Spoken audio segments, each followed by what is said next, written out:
Hola amigas y amigos de Un Paseo por las Artes desde la Biblioteca Nacional de España y desde esta monumental escalera custodiada por la estatua de Don Miguel de Cervantes y otros ilustres personajes para visitar la exposición Beato de Liébana, la fortuna del códice de Fernando I y Sancha. Vamos a conocer con todo detalle uno de los beatos más célebres de la Edad Media, incluido por la UNESCO en el registro de Memoria del Mundo, y nadie mejor para guiarnos que las dos personas que mejor conocen esta obra. Sandra Sáenz López, directora de Actividades Culturales de la Universidad Autónoma de Madrid y comisaria de la exposición, y Manuel Moleiro, uno de los mejores, si no el mejor editor de facsímiles, que ha tenido la generosidad de prestar un ejemplar del códice de Fernando I y Sancha para que las personas que visiten la exposición disfruten del privilegio de poder pasar sus folios y contemplar sus bellísimas iluminaciones. En 1931, Federico García Lorca, en una alocución a sus paisanos de Fuentevaqueros, con motivo de la inauguración de la Biblioteca Pública del Pueblo, dijo: «Aquí hay un anhelo de alegría, o sea, de progreso, o sea, de vida, y por lo tanto, afán artístico, amor a la belleza y a la cultura. Y en eso estamos en este paseo». Quizá la mejor manera de comprobarlo sea con un cuento. En el curso del siglo VIII, Wu Tao Seu, muerto en el 792, acabó su última obra maestra. Era un paisaje pintado al fresco en un muro del Palacio Imperial. El pintor trabajaba pacientemente en la soledad, sin dejar ver su obra a nadie. Por fin se la mostró al emperador, que miró el paisaje, donde se representaban montañas, bosques, un cielo sembrado de nubes y pájaros. Entonces el pintor dijo al emperador: «En una gruta de esta montaña habita un espíritu». Dio una palmada y la gruta se abrió. Se volvió y dijo: «Lo que hay en su interior es todavía más bello. Está más allá de las palabras. Dejadme conduciros».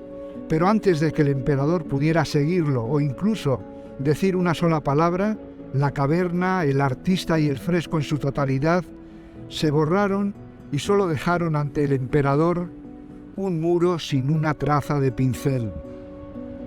Esta visión de la invitación del pintor a entrar en un mundo que está más allá de la palabra, escribió el poeta José Ángel Valente, es válida desde cualquier estética.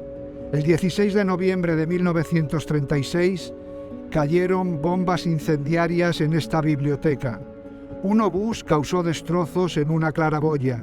Uno de los proyectiles cayó en la sala llamada de Usod, donde en armarios metálicos, defendidos por una barricada de sacos de arena, se guardaban los volúmenes correspondientes a las secciones de incunables y obras raras de la biblioteca.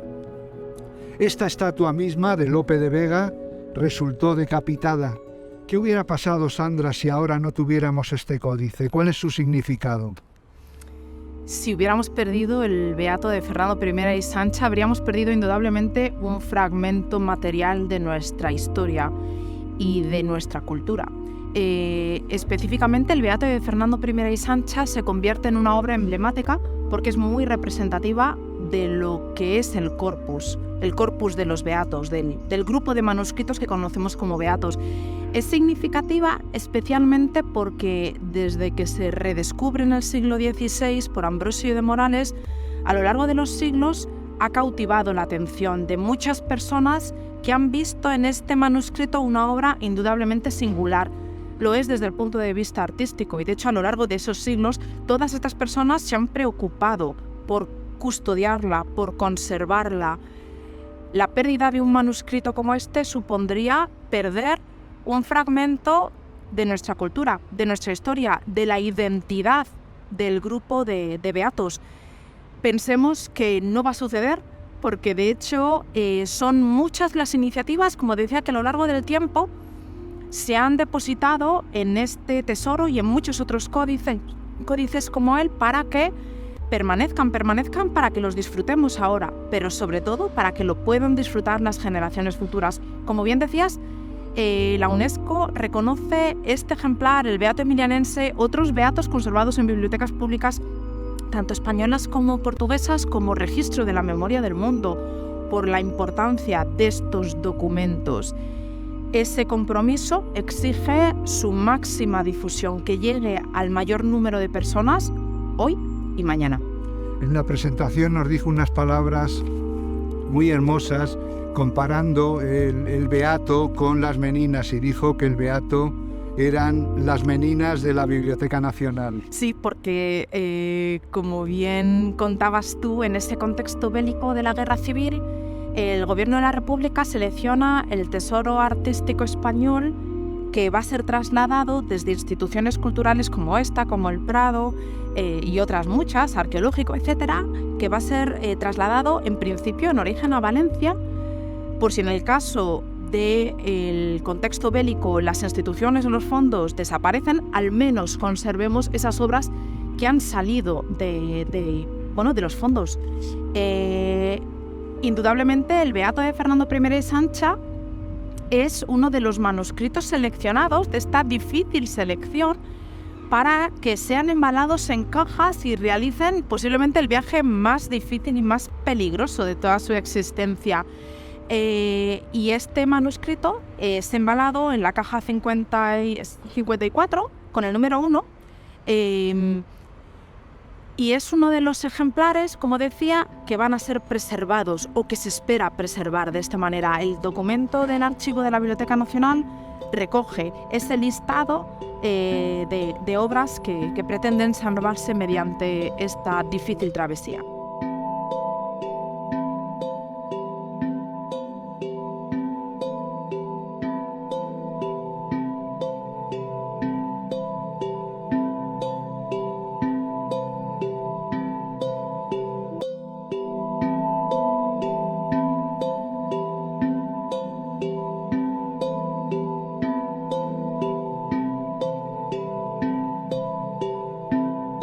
Sandra, ¿quién fue el Beato de Liébana? Beato de Liébana fue un personaje relevante en el siglo VIII. En su momento fue muy conocido principalmente por escribir el apologético contra Elipando, arzobispo de Toledo, en contra de la herejía adopcionista. Es un texto que escribe por Neoterio, obispo de Osma, amigo y discípulo suyo, y el hecho de que los lebaniegos se enfrentaran al arzobispo de Toledo significó una convulsión social, teológica en su momento, y fue muy conocido por el éxito. Sin embargo, en la actualidad conocemos a Beato de Liébana principalmente por estas obras, por los que conocemos como beatos, por los comentarios al Apocalipsis que él realiza, de los que no conservamos los ejemplares originales, pero sí un corpus de manuscritos que lo copian. Beato de Liébana fue posiblemente monje, posiblemente lebaniego, aunque tenemos muy pocos datos certeros de su biografía. ¿Por qué se denominan Beato de Liébana unos códices que fueron hechos muchos siglos después de la muerte del beato? Porque estos códices que conocemos como beatos a partir de Beato de Liébana son copias del arquetipo, del manuscrito original. Es decir, desde que se hace la obra en el 776, desde que Beato de Liébana compone este comentario al Apocalipsis en el 776, posiblemente 8 años después hace una reedición. A lo largo del tiempo, a lo largo de los siglos, principalmente en la Alta Edad Media, la obra, el comentario al Apocalipsis, despierta mucho interés. Y bajo el nombre de Beatos, en recuerdo del propio nombre del autor intelectual primitivo, se conocen estas obras. Hemos de decir, sin embargo, que en sí el comentario al Apocalipsis está atribuido a Beato de Liébana. Ambrosio Morales en el siglo XVI es el que plantea que intelectualmente la persona capaz de llevar a cabo una obra tan compleja como esta es Beato de Liébana, y desde ese momento hasta la actualidad aceptamos que Beato de Liébana es autor atribuido del comentario al Apocalipsis, del que emanan todas estas copias. ¿Cuál es el contenido de la exposición y cómo la has organizado? La exposición acoge una joya de la Biblioteca Nacional. La antesala es dentro de los espacios expositivos de la Biblioteca Nacional, un espacio especialmente reservado para mostrar obras emblemáticas. La obra que se ha seleccionado en esta ocasión es la del comentario al Apocalipsis de Beato de Liébana, que encargan Fernando I y Sancha y que se realiza en un scriptorium posiblemente regio, leonés, en 1047, que conocemos como Beato de Fernando I y Sancha, manuscrito que tiene la asignatura Vitrín 14.2. Esta es la obra central. La exposición lo que hace es contar su historia, la historia de este manuscrito, es decir, su biografía, como si fuera un ser vivo, los avatares, las personas que le han acompañado desde que se redescubre por Ambrosio de Morales en el siglo XVI hasta el siglo XXI. Bueno, en estos códices las imágenes y la propia caligrafía son muy bellas. ¿Cómo era su realización y por qué se han destacado ciertas similitudes con el cubismo o con Picasso?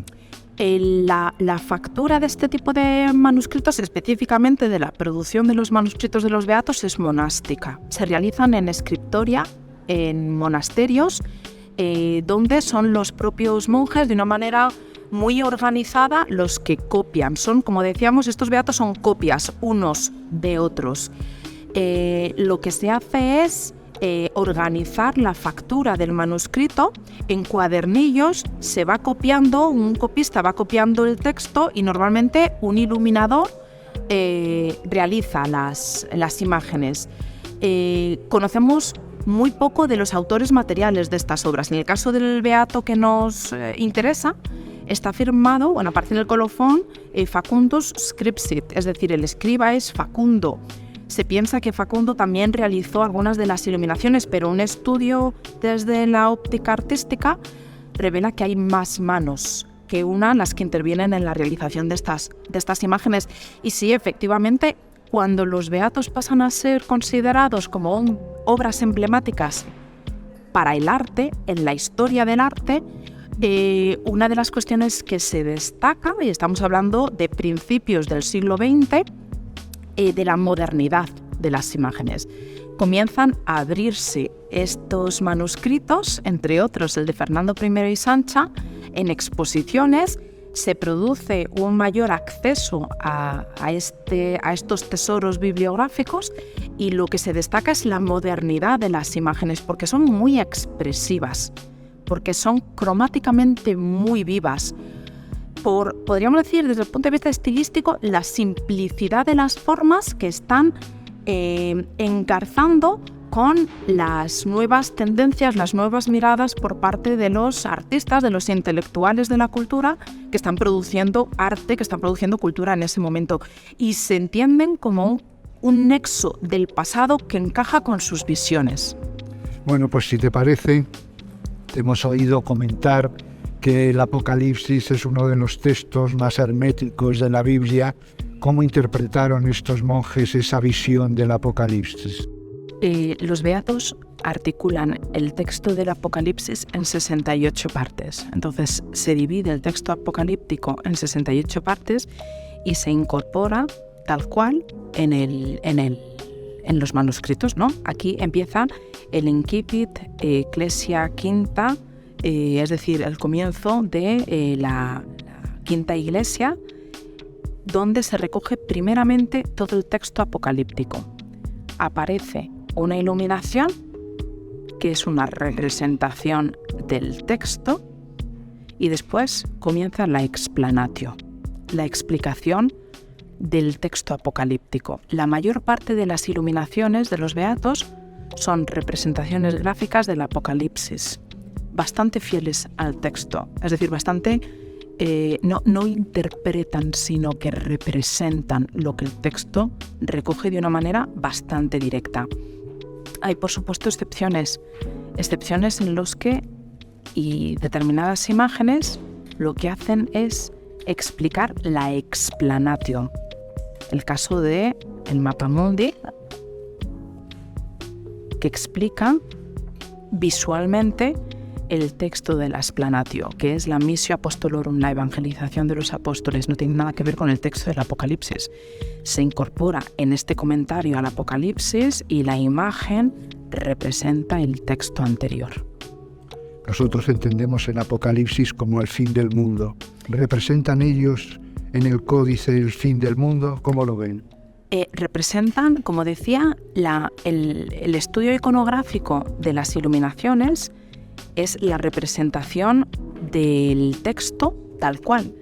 Es decir, si por ejemplo se menciona y la luna se oscureció un tercio, se representa la luna dividida en tercios con una parte de ella enfatizada cromáticamente para evidenciar que se ha oscurecido. Es decir, hay una representación del comentario del Apocalipsis. Por supuesto, se habla del fin del mundo, del que recoge el propio Apocalipsis, y lo que se significa con las iluminaciones de los beatos es que estas tienden a actualizarse.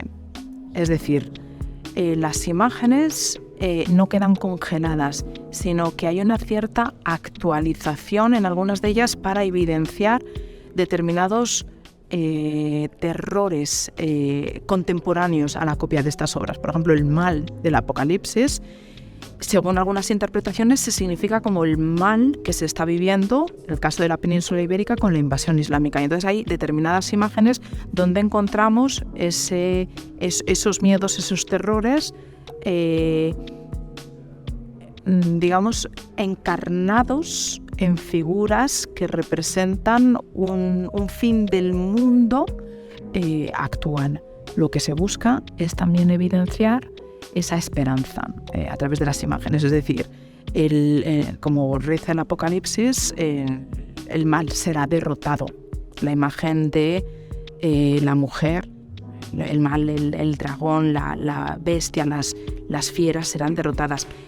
Y lo que se quiere prometer es que el mal, también contemporáneo, pues tendrá un fin. Muchísimas gracias, Sandra, y enhorabuena por esta exposición. Gracias a vosotros.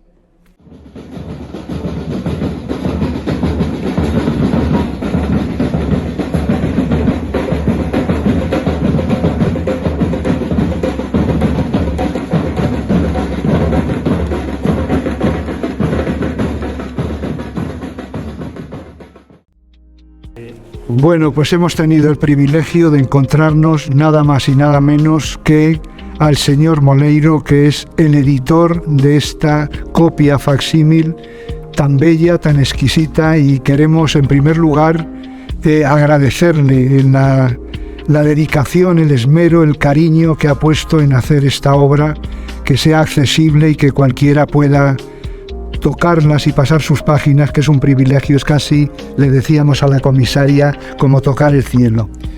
Sí, es un privilegio excepcional, porque estas obras precisamente sobrevivieron porque nunca estuvieron a disposición de que se pudieran manipular, se pudieran usar. Y este original es del año 1047, el original del facsímil. Imagínense, si lo pudieran tocar, habría desaparecido. Precisamente una de las grandezas de este manuscrito es el excelente estado de conservación a que nos ha llegado. Ha llegado en un estado perfecto, pero porque desde su nacimiento, desde su origen, desde que lo encargó Fernando I para conmemorar los 10 años de emperador, realmente, ¿no? Estuvo muy limitado el uso. A salir para afuera, pues sí, aquí muy mala luz. Ah, perfecto. Cuéntenos un poco cómo ha sido el proceso, cuánto tiempo han dedicado para conseguir este facsímil. Yo creo que empleamos aproximadamente unos 3 años para la realización. Nosotros primero, luego estaba en aquel momento como directora de la Biblioteca Nacional. Se hizo en el 1492, era la conmemoración de la llegada a América, ¿no? Y decidieron coincidir la exposición también de Sevilla, ¿no? En 1992, ¿no? Que se conmemoraba la expulsión de los judíos, todo ello, y el gobierno quería hacer algo importante para la Expo, y la Biblioteca Nacional nos pidió de hacer una réplica del Beato de Fernández Sánchez. Era una emoción muy grande poder ver que esta obra que ha hecho usted con tanto cariño, que pueda venir el público y pasar sus páginas, ¿no? Bueno, para mí es realmente interesante de verlo. He hecho cosas de este tipo en la Biblioteca de Londres, en el Metropolitan de Nueva York, en la Biblioteca Nacional de Francia, Italia, en Rusia, Portugal. He hecho esto prácticamente en medio mundo, pero para mí es emocionante. Además, este es el manuscrito iluminado más importante que se conserva en España. Yo he hecho otros manuscritos muy importantes españoles. Por ejemplo, he hecho el libro del Caballero Cífar, que es la primera novela de caballerías escrita en español, y además con él nació la prensa, que diga la prensa, el texto escrito, ¿no? Nació la prosa, y que se conserva en la Biblioteca Nacional de Francia, porque se lo llevó Napoleón cuando fue de la guerra en España, cuando invadieron España, ¿no? Y he hecho la Biblia de San Luis, que se conserva en la Catedral de Toledo. He hecho muchos el breviario de Isabel la Católica, que también se lo llevaron del Escorial cuando fue Napoleón, el 10 de mayo del 1810, cuando allí lo había donado Felipe II. Pero bueno, tiene siempre una emoción especial, y sobre todo este manuscrito, Beato de Fernando, para mí es el manuscrito más importante, sin ninguna duda, de los iluminados que tiene la Biblioteca Nacional de España, y uno de los más importantes del mundo. Muchas gracias y enhorabuena. Gracias a ustedes. Salud.